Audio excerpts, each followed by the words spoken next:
stories that sound fake but are 100% real. Brilliant news! Number 1. Divine Intervention. Every Wednesday evening at 7:20, the choir of Westside Baptist Church in Beatrice, Nebraska, got together for a practice at the church. The church was cold and the choir group was always punctual, so Reverend Walter Klempel always lit the church's furnace before going home for dinner and returning later for choir practice. He always left his house at 7:10 to arrive at the church by 7:15. On March 1st, 1950, at 7:10, the Reverend was ready to leave for practice with his wife and daughter when his wife noticed the daughter's dress was stained, and so she stopped to iron another one. The Reverend was late and agitated because he knew everyone was waiting for him. At 7:25, whilst they were still at home, they heard an explosion and Westside Baptist Church burst into flames. The Reverend rushed to the church fearing the worst. When he arrived, he knew that no one could have survived the blast. Apparently a small gas leak had filled the furnace room until it was concentrated enough to combust, destroying the church and blowing out the windows of nearby homes. However, as he watched the fire being put out, members of the choir began to arrive. Lucille Jones and Dorothy Wood arrived late because they were listening to a radio program and wanted to hear it finish at 7:30. Herbert Kipf was on time, but then he remembered an important letter he had to write, and this made him late. Harvey Al's wife was away, so he had to get his sons ready before leaving, so he was late also. Joyce Black said the cold made her feel lazy, and so living just across the road from the church, she had left it till the last minute. Mrs. Schuster and her daughter had to go to her mother's house to help her get ready for a missionary meeting, so they too were late. Ladona Vandergrift had some complicated geometry homework to finish, and this made her late. Royena and Sadie Est's car wouldn't start, so they asked Ladona for a lift, but they had to wait for her to finish her homework first. Marilyn Paul fell asleep after dinner and overslept, so she and her mother were late. Somehow, for completely different reasons, all 15 normally punctual members of the choir were late, and thankfully, when the Westside Baptist Church exploded, it was completely empty.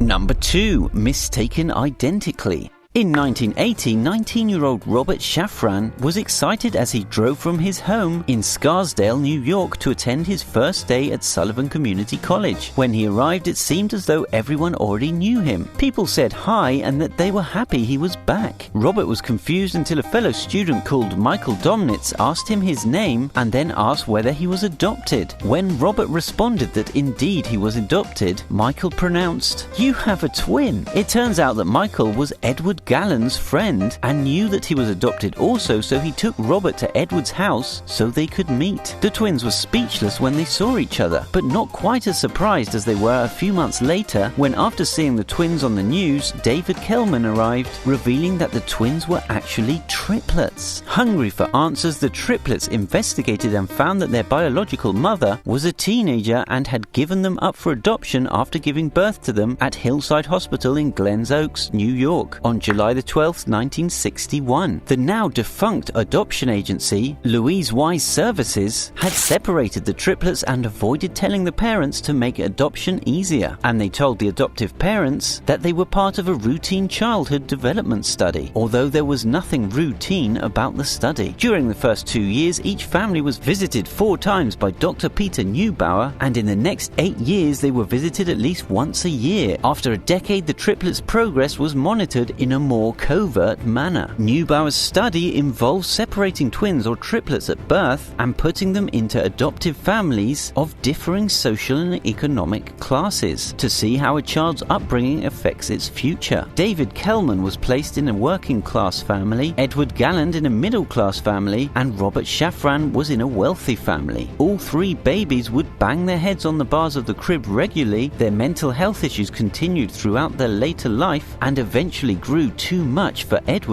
who in 1995 sadly took his own life. It is still unclear how many twins or triplets were part of this macabre experiment, but it is thought that in addition to the triplets, at least 8 twins were studied. It is also unclear what the results were, because although the records are sealed in the Yale Library until 2065, the Jewish Board of Family and Children's Services that controls access to the papers state that they are committed to providing people who were involved with the Neubauer Bauer study access to their records in a timely and transparent manner. They have released a limited selection of pages to some of the twins involved, but any pages received from the study have been heavily redacted and report no formal conclusions. Also, even though many of the twins remember being filmed and photographed when the psychologist came, and Yale Library's records list that films and tapes are in boxes 50 to 58, none of these have been shared. No one knows the reason Neubauer put a 100-year seal on these documents. Some say it was to protect the children and families involved. Others say it was to protect the identities of the study's investigators. Maybe it was to hide some surprising result that they found, or maybe the trauma caused by their juvenile separation tarnished the study's results. Whatever the reason, it looks as though we'll have to wait until 2065 to know.